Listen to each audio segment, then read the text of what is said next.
What's up, guys? It's Tuesday again, so you know what that means. Last Friday, I released a Dungeons & Dragons update video for the week, all about the Sword Coast Adventurer's Guide, or at least that was a part of it, and that got me thinking, what other classes would I want to see from previous editions, specifically 3.5, updated to Dungeons & Dragons 5th edition?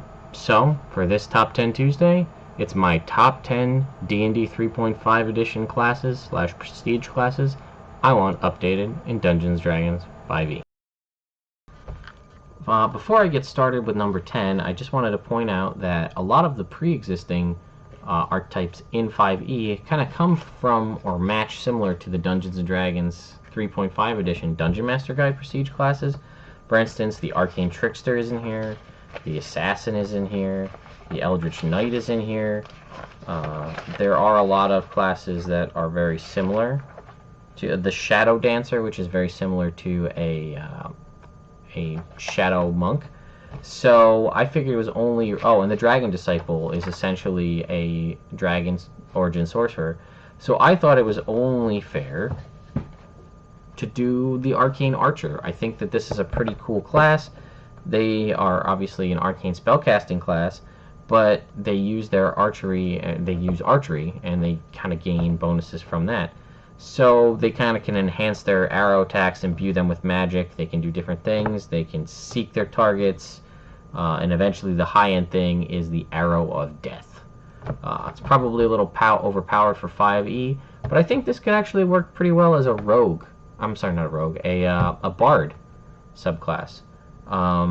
It does, again, you're going to see this happen quite a bit coming up, but it sort of encroaches on the Valor Bard. But the Valor Bard, I feel, is more designed to be a melee class, whereas I think an Arcane Archer obviously is a ranged class, rather. So I think that would work pretty well. Maybe gain them access to their third level thing, give them access to bow proficiencies, because they have hand crossbows, give them bow proficiencies. Potentially, you could make one of these arrow enhancing things a use for Bardic Inspiration. I just think it would be really cool. It's a class that I think a lot of people want to see, just because it's sort of a classic class in my mind. So, Arcane Archer. Number 9 is coming from Complete Warrior. I was trying to think of a way a monk could be another kind of discipline for a monk, and it's pretty hard because they covered a lot of different areas of the spectrum with the sort of Shadow Monk and removing the Ninja, which I thought could have also fit well with a rogue. The sort of all about punching with the whatever the fist one is. I'm sorry, I forget. And then they have the elemental path as well. One that always just kind of stuck with me as kind of cool was the tattooed monk. There's something different as from what I had seen, and essentially your monk gets tattoos, and all the tattoos grant different powers. Now I've looked through these, and a lot of them are kind of similar to other monk abilities. Arrow Root Tattoo lets them heal, which kind of is something some monks can already do. Bonuses to different stats don't really fit in with this edition. There's a Shadow Walk ability, sort of already taken. Alter Self, giving them additional fighting abilities. Pounce, Cast Daylight.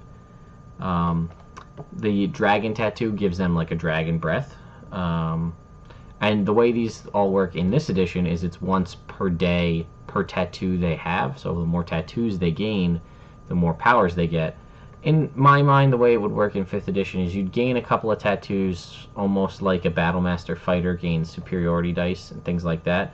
There'd probably also be other benefits mixed in here, but you know, your tattoos would get better, sort of probably on that same progression.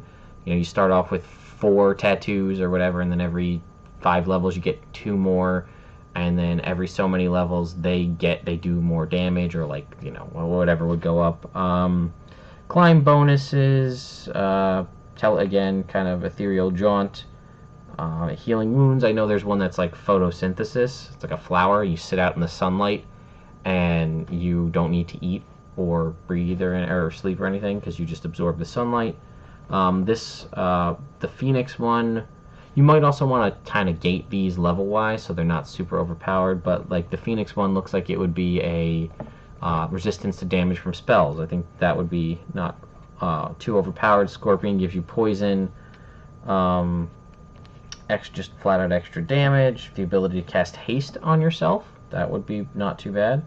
Detect thoughts, detect lies. Yeah,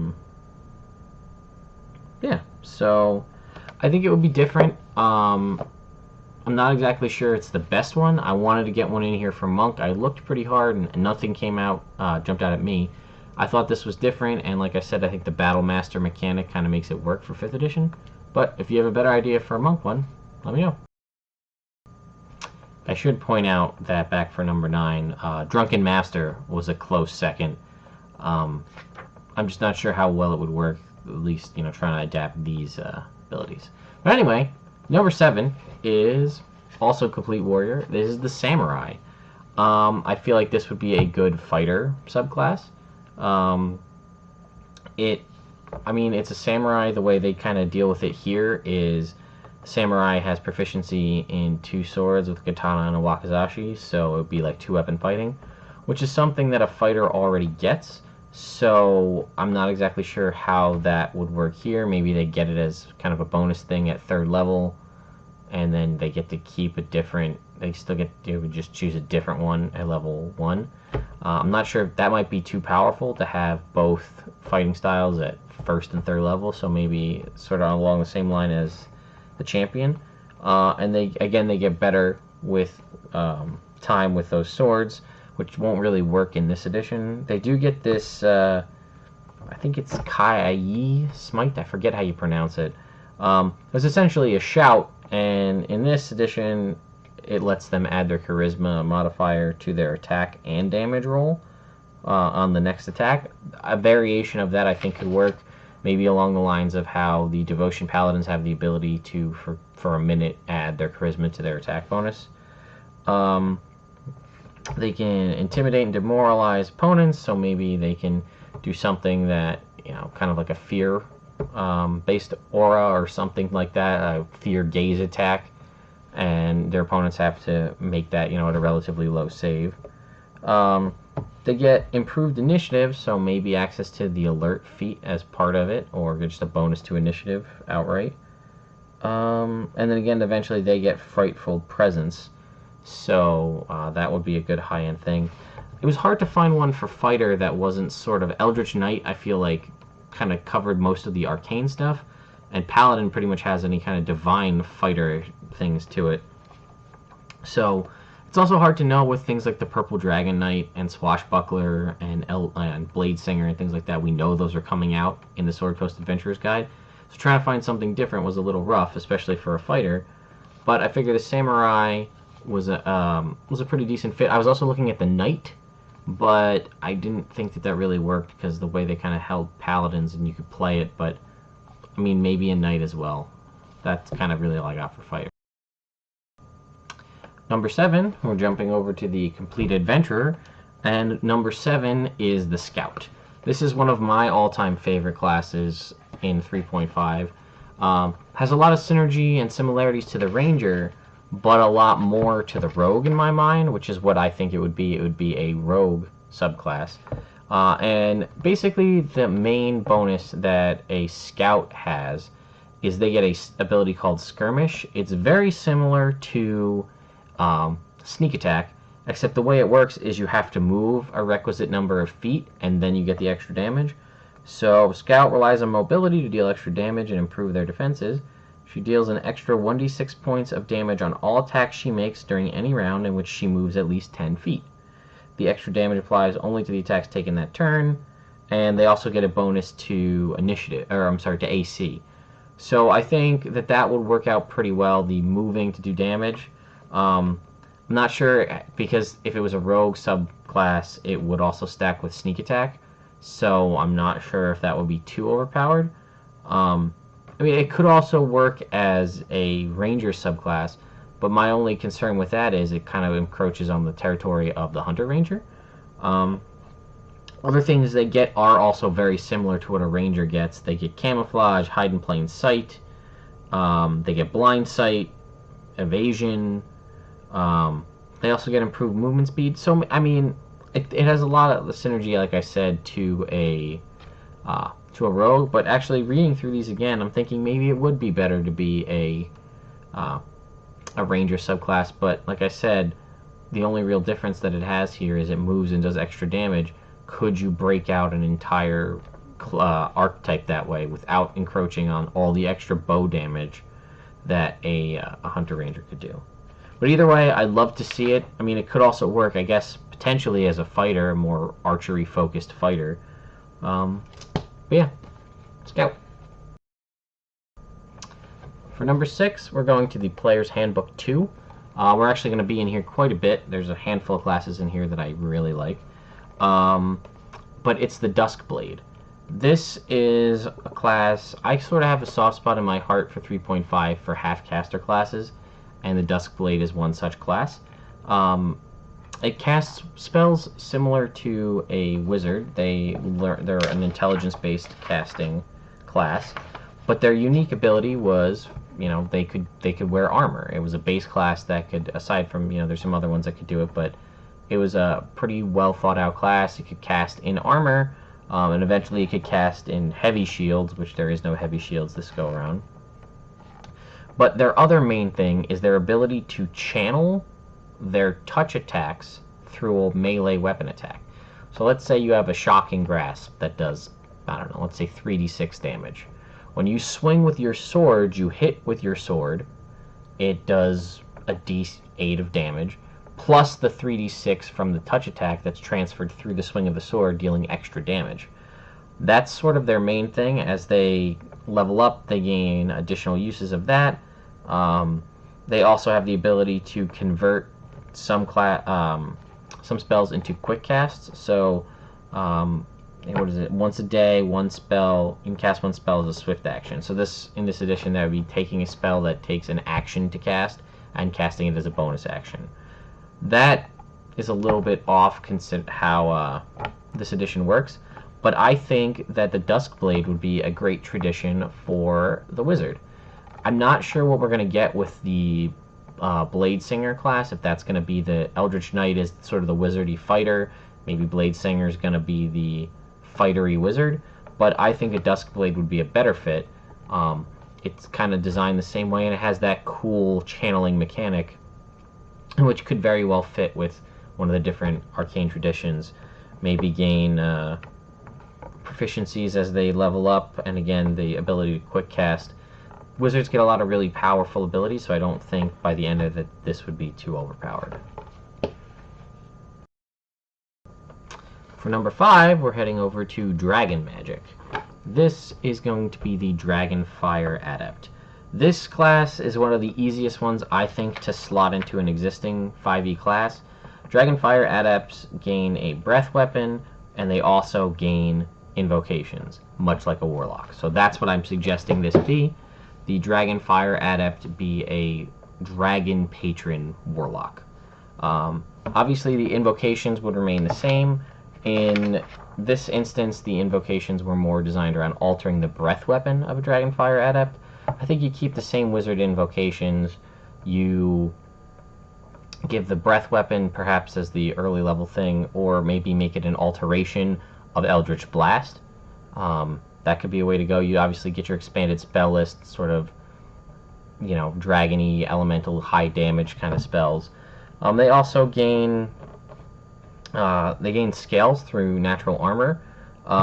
This might not be bad to kind of transpose the draconic Dragonblood Sorcerer, those bonuses, and give them to a warlock.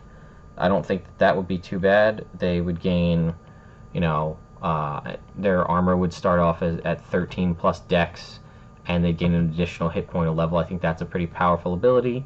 And like I said, maybe you give them the Dragon Breath and then have alterations to that as you go up. You could pretty much almost transpose it directly over, go for the wings, go for the Frightful Presence. Not exactly sure how that would work. It would be interesting, I think, though, to have a dragon patron warlock and then have a pseudo dragon familiar.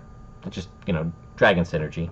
But I do think that it would be good because you kind of have this, you have your Fey patron, your Fiend patron, your sort of alien Elder God patron through the kind of the Cthulhu patron there for the Warlock. And I feel like we know an Undying patron is coming. In my mind, that's going to be an Undead patron, perhaps, like a Lich or something powerful like that, a powerful Undead giving you your magic. So I don't see why a dragon couldn't be one. I mean, the Undying one could technically be a dragon, but I think a dragon patron is just a natural fit, especially with the kind of focus on the start with Tyranny of Dragons and that kind of stuff.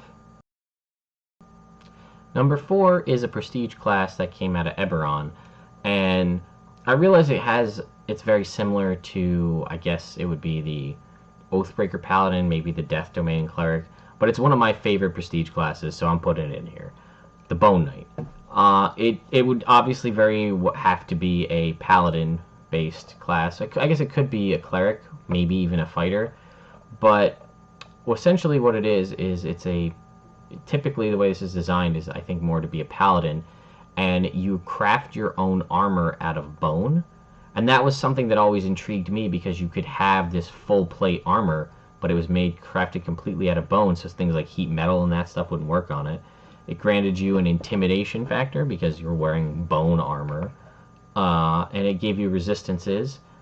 This had a conversion to convert from paladin over. You could rebuke undead, which again could be a paladin thing. Spellcasting, you'd gain more undead-based spells as your paladin. This gave you the ability to assume control of animated undead. You couldn't actually animate your own, but you could take control.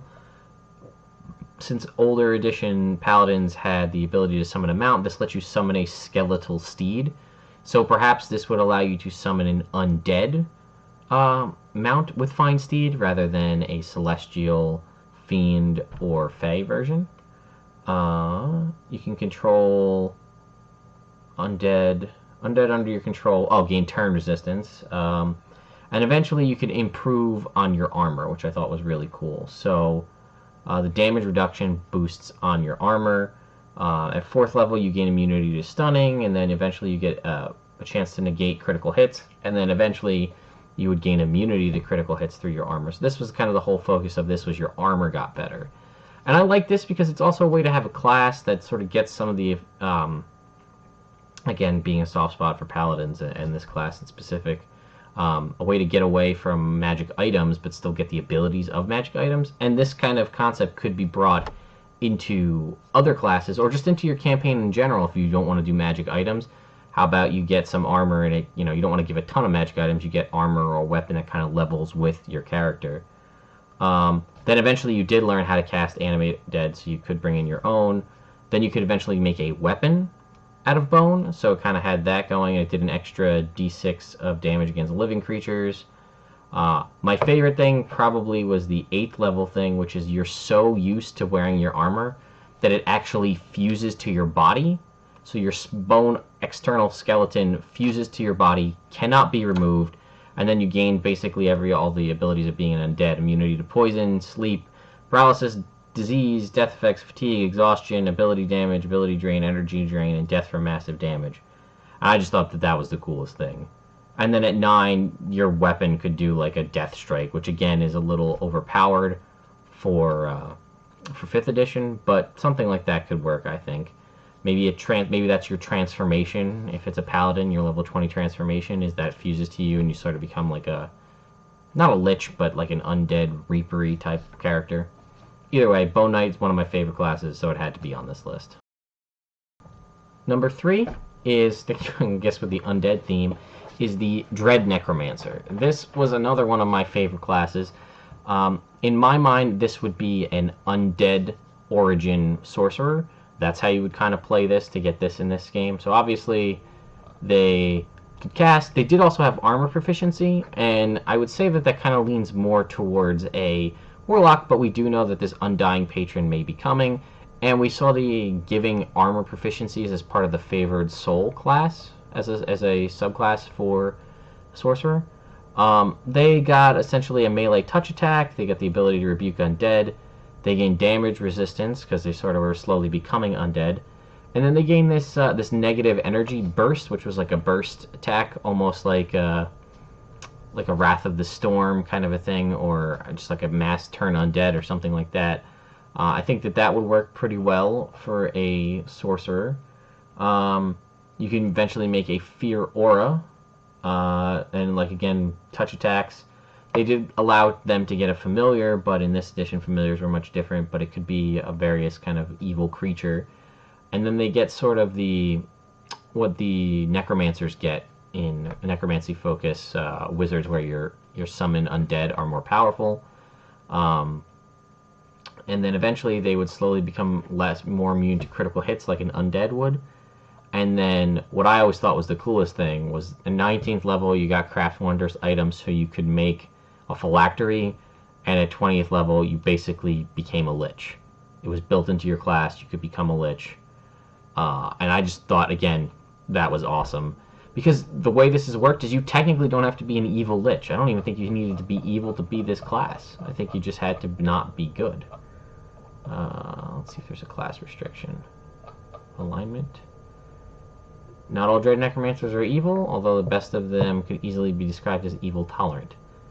No Dread Necromancer can have a good alignment. So, again, not that alignment restrictions are a thing in 5e, but I think it would be really cool to have, like, I don't know how it would work out in your storyline that somehow you had undead. I mean, maybe you did have a lich in your family and it somehow tainted the bloodline, and now that you have this innate magical powers from that. I think that that would be a really cool concept.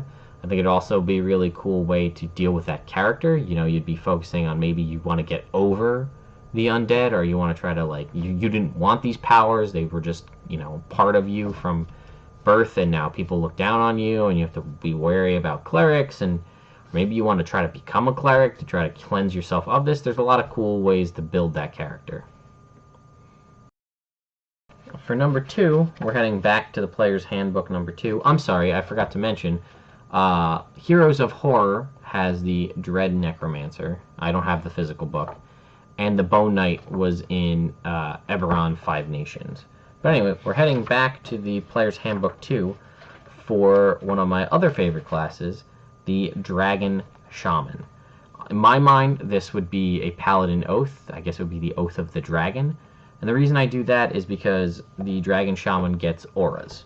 So, things they got, weapon proficiencies, they got a Draconic aura, and they had a choice of several different auras. I would feel like you would just get the one that, you know, you get at level 7 through this, but you know, things they had were bonus to damage rolls, resist damage resistance, bonuses to spot checks and things like that, and you could gain multiple auras with this class, and then you could switch between them, I think, as a free action.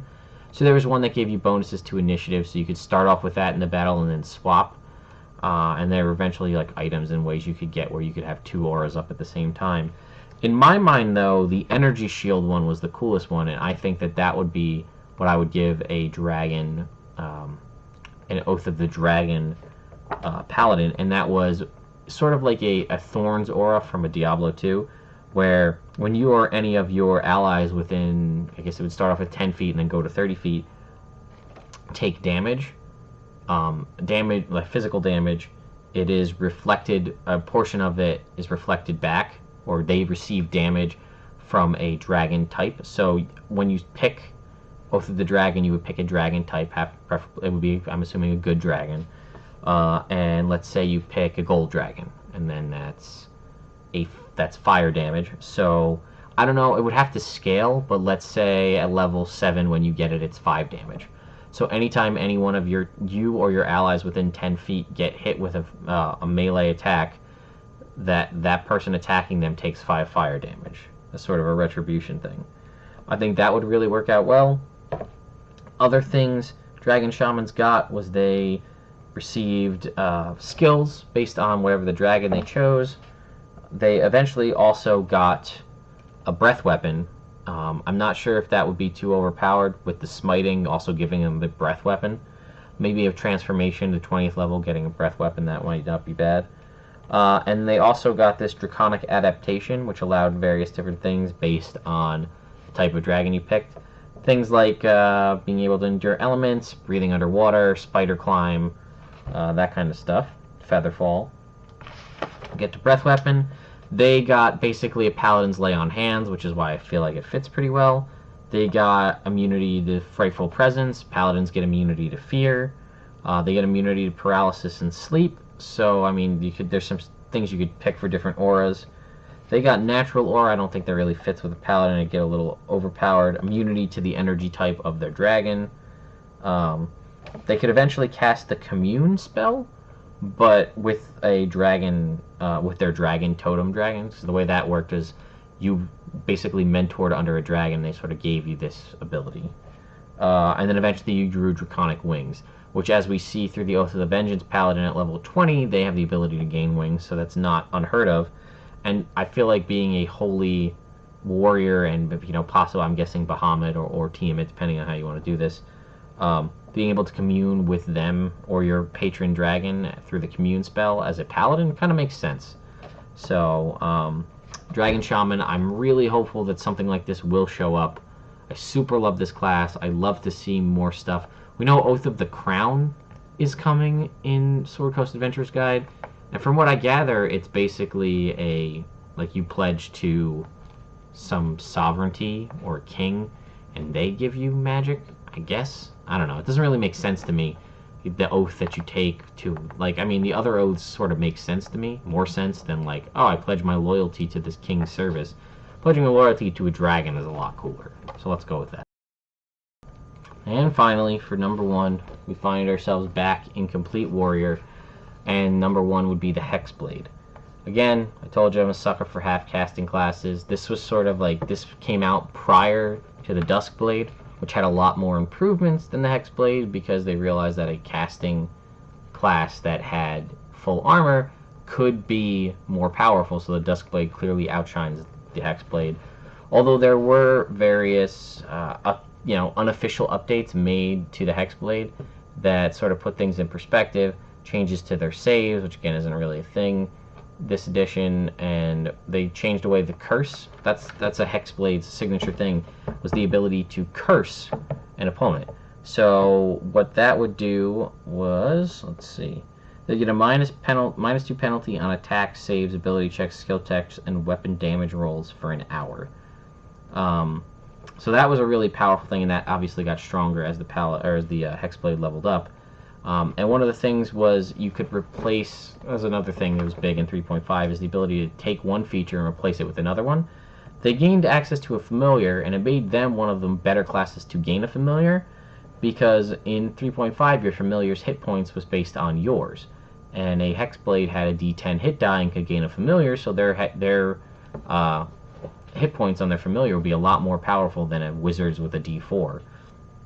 So you could replace the familiar with something called a dark companion, and it was essentially, I think it would look like a panther in my brain. That's what it always looked like, but it was this dark shadowy figure that couldn't be destroyed, and essentially you're just overall unlucky ability. You would send this next to somebody and it would give them a -2 to their AC and a -2, I think, to saves or something like that.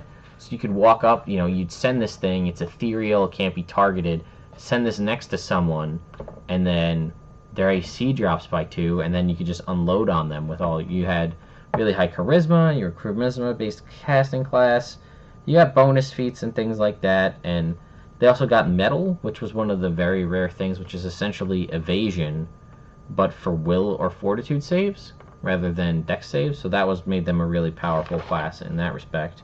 And then eventually they did produce this aura of unluck. So it was anybody that was, let's see, any ranged or melee attack made against them had a 20% miss chance. So you would roll a percentile and see if it hit or not.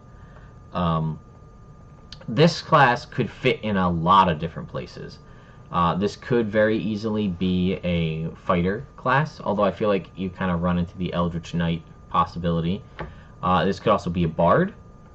It is an arcane class here, so it would work for being a bard subclass. Again, maybe that's a little too close to the Valor Bard.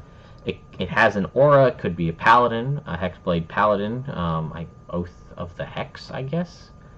Also could be a warlock. It sort of kind of rubs up against the Blade Lock warlock, though, but maybe work this stuff into the patron, so you make this like a hex patron. I don't know what you would do it. Unluck, patron of unluck, something to that effect. But yeah, these were. I was really excited when they put out the Wizards of the Coast put out a survey not that long ago about which kind of classes from previous editions, classes and races you'd like to see updated and added into 3.5. And I noticed the Spirit Shaman, I noticed the Duskblade, the Hexblade, I think Dragon Shaman as well were all on that list, and I voted for all of them. But it looks like they didn't do so well. At least they weren't in the top 3. But anyway, so that, guys, I'm sorry this was really long-winded. Obviously, I'm very passionate about this. I have a big love for 3.5 and all the different classes. So let me know, what classes would you like to see taken from a previous edition, whether that be 2nd edition, 3rd edition, 4th edition, whatever you like. And which one would you like to see taken into 5th edition? And if so, where do you think it would slot as far as the existing classes? So, let me know, guys, and be on the lookout for more Dungeons & Dragons content coming soon.